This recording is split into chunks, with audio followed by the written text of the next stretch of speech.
Today on Eagle Nation News, we feature our stories from Tampa Bay that were all about water. Coming up, we checked out how one resident's dream came true. Next, we looked into how one bakery is being impacted by the Bay. And finally, we saw how well Tampa residents know their city. All of this and more on today's edition of Eagle Nation News. Good morning, Eagle Nation, and thank you for joining us. I'm Bradson Swick. And I'm Isabel Molter, bringing this week's stories. ENN starts right now.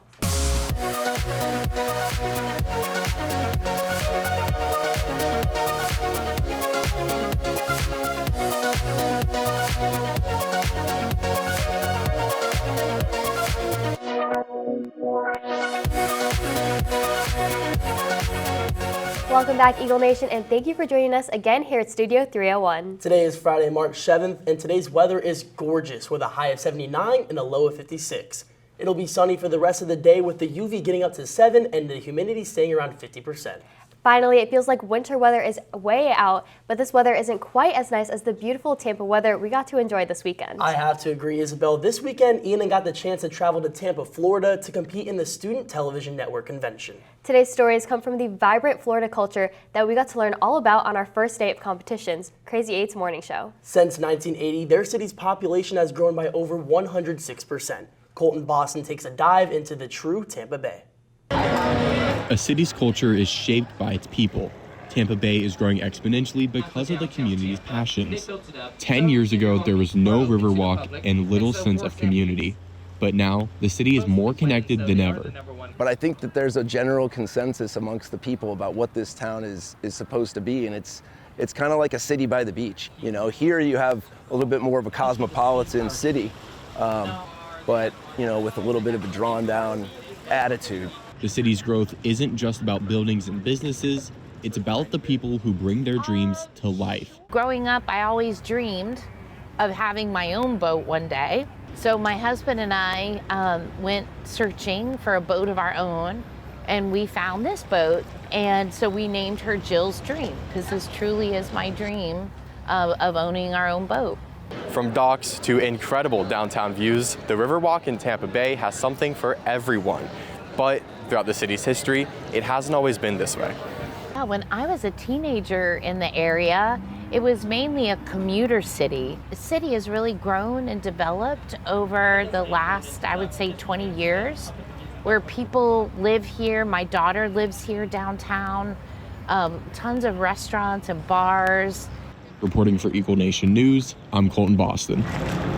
Thanks, Colton. Tampa is full of such rich culture, and it's so interesting to hear how it impacts residents like Jill. And from boating to bikes, there were so many activities in the city to keep us busy.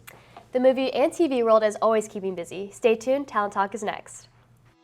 Ready, Set, Teach seniors Caden Bradley and Ava Dwyer participated in the Texas Association of Future Educators Teach Tomorrow Summit and have been named national qualifiers for their competitive events. Caden advanced in 2 competitions and Ava advanced in the Educators Rising Moment. Caden and Ava will compete at the Educators Rising Nationals in Orlando in June. Congratulations to these 2 students. New releases are building lots of excitement. Nuala Adams is in studio with more. Thanks, Isabel. The long-awaited 4th season of Daredevil is out. The new series, Daredevil Born Again, dropped its 2-episode premiere early this week. With fresh writers and directors, many fans, including myself, were scared about how the tone and character development would change with the reboot. The showrunner, Dario Scarpane's comments leading up to its release did not ease worries about the direction Born Again would take, especially after the original show ended on such a high note with the perfection that was Season 3. Now, the original Daredevil is my favorite show of all time, so my judgment may be a bit clouded by excitement, but what we've got so far has been fantastic, even if it is different. I don't want to spoil too much in case any of you haven't had the chance to watch it yet, but let's talk about some of these changes. Online, there's been a lot of focus on the major plot development of the first episode, which, as shocking as the timing was not completely blindsiding. We've also got some brand new characters and even a new vigilante. But the most obvious change that I've noticed is in how the actual content is being shot. We've still got the symbolic framing and coloring that was so iconic about the original, but the camera's angles and movement in the reboot, especially in the action sequences, feel a bit odd. They're almost like a video game or a comic book, which I guess makes sense.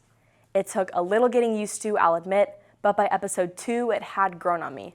Plus, above all else, I'm just excited that Matt Murdock is back, so I'm able to set some issues aside.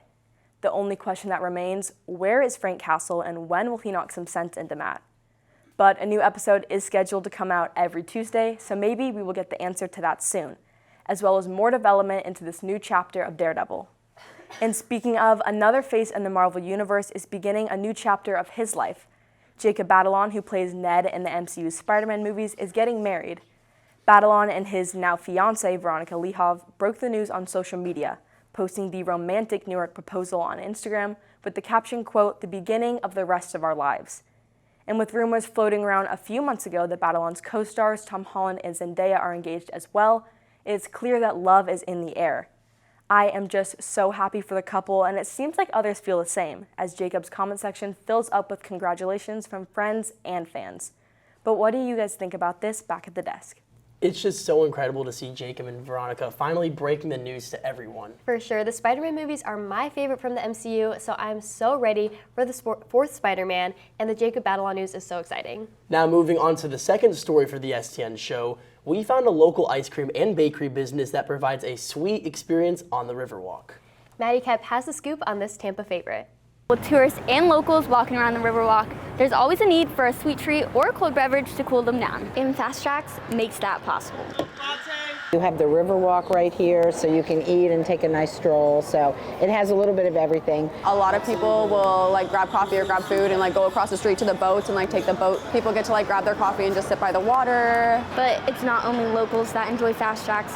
Tourists also have developed a love for the local spot. We have a good mix because we're right next to the convention center and right next to the heart of downtown Tampa. So anyone that comes and stays in the hotels and stuff, they usually pop over here. Locals know it as the perfect little spot for breakfast. It's kind of a little hideout. And the tourists know it from asking the concierge, and the concierge is if you want a full breakfast, sit down, go to Jackson's. If you want something quick, go to Little Jack's. Fast Tracks isn't new to the area, but has grown with the Riverside and overall expansion of Tampa.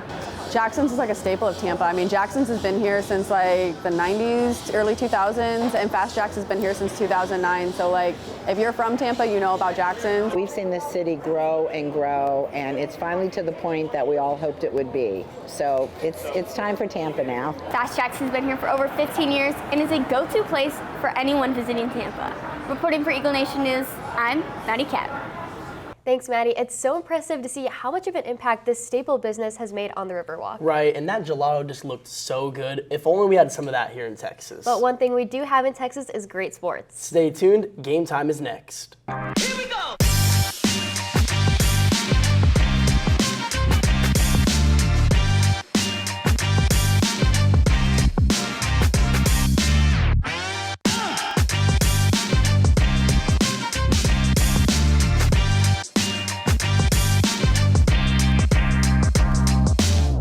Spring sports are in full swing. Dylan Mize is in studio with this week's Game Time.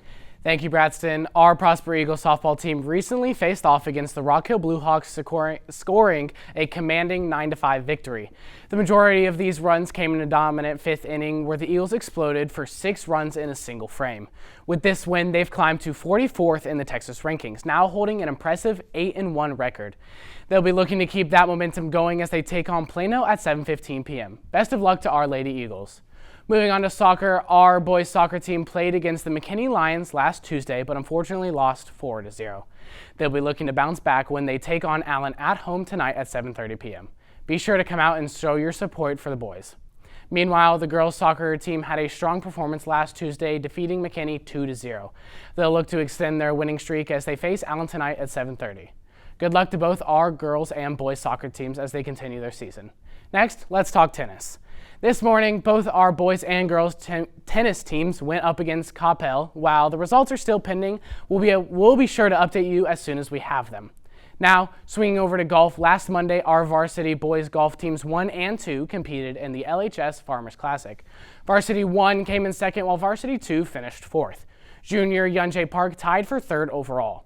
The teams are currently competing in the Region 1 6A preview and will continue to compete throughout the weekend. Good luck to our golf teams as they aim for more success. Shifting to track this morning, both our boys and girls track teams competed in the Dan Christ relays. While the results are still pending, we'll keep you informed as soon as they are available. Now, looking ahead to powerlifting, our powerlifting teams will be headed to the Keller Central High School this weekend to compete in regionals. We wish them the best of luck as they lift their way to victory. Let's wrap things up with baseball. Yesterday, the team faced two opponents. They played Midland Legacy, ending with a 6-6 tie, with them bounce back later that day, securing a 7-6 victory over Georgetown. My MVP from this game was junior Trevor Ellis, who in the bottom of the 7th inning hit a 3-run no-doubt home run. Let's take a look. Oh, get out of here, go. Get out of here, go. Let's go. Let's go. He knew it. The team is currently competing against Little Elm, and the last time I checked, it was the bottom of the 3rd inning and already 11-3. They will play Sac C later today at 4 p.m. They also play a doubleheader this Saturday against Permian and Keller. Make sure to come out and support your Prosper Eagle baseball team. That's all I have for you today. Back to y'all at the desk. Thanks, Dylan. You made it sound like you really know your Prosper sports. And Tampa residents got the chance to show how well they know their city with the 3rd story of our STN show. Nuala Adams took to the streets with some trivia. Tampa was founded in 1887 and since then has built itself a rich history of pirates and piers. And with all that culture, we're here asking Tampa residents how well they know their city, diving into some Tampa trivia. Do you know what the nickname of Tampa is? The Bay? No, I don't. That I have no idea. Gasparilla City. The Cigar City? The Cigar City. When is the annual Pirate Festival? January 20th? Well, that we have, the last Saturday of January. The last weekend in January. February. Just happened. Gasparilla, is that Gasparilla? It was a couple weekends ago, right? What mythical pirate is that festival based off of? No idea. Gasparilla. Gasparilla. Yes. Gaspar. Jose Gaspar. Great. You guys are pros. I have no idea. When did the Buccaneers logo switch to the flag? I don't know. 2010? 1998 or 7? 98. I'm going with 98. It's 97. It was 97. You were really close. Okay. The correct answers were Cigar City, the end of January, Gasparilla, and 1997. Because we are so close to the water out here, I had high hopes that most people would get those pirate questions right. But it is just so cool to see the history all around us here in Cigar City. Reporting for Eagle Nation News, I'm Nuala Adams. Thanks, Nuala. And Braxton, I have one more trivia question for you about Prosper. What year did Prosper win their last state championship in football? Wasn't it 2008? It was 2008, and speaking of 8, our Prosper filmed 8 in the Crazy 8s competition. They sure did. They competed in action short film with the prompt, "The Clock is Ticking." Take a look.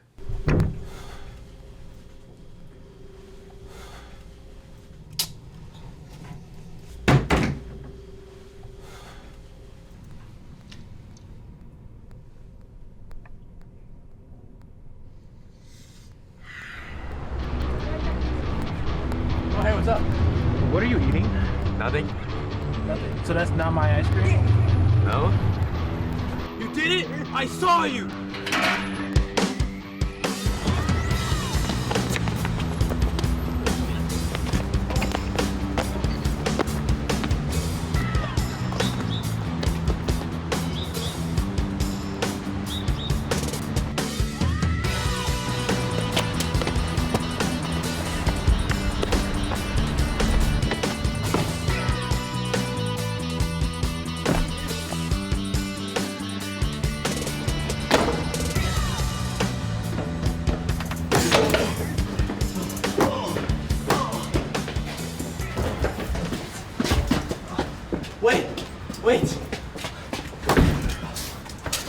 Wait!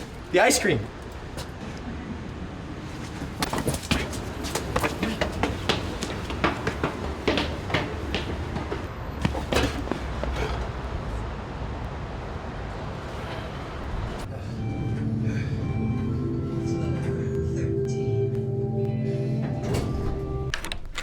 Hey, I just want to tell you, I'm really sorry about what happened, man. Dude, I told you, it's fine.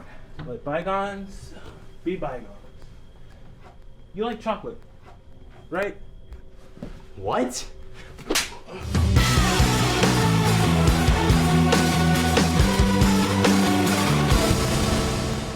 This film won first place at STN. Huge congratulations to EPG. This was some of EPG's and our last STN since we're seniors, but the memories we made, even if Ian didn't win, will last a lifetime. Well, that's all we have for you today, Eagle Nation. Thanks for letting us tell your stories. Once again, I'm Isabel Moulter. And I'm Bradson Swick. Have a great weekend, and go Eagles. Eagles.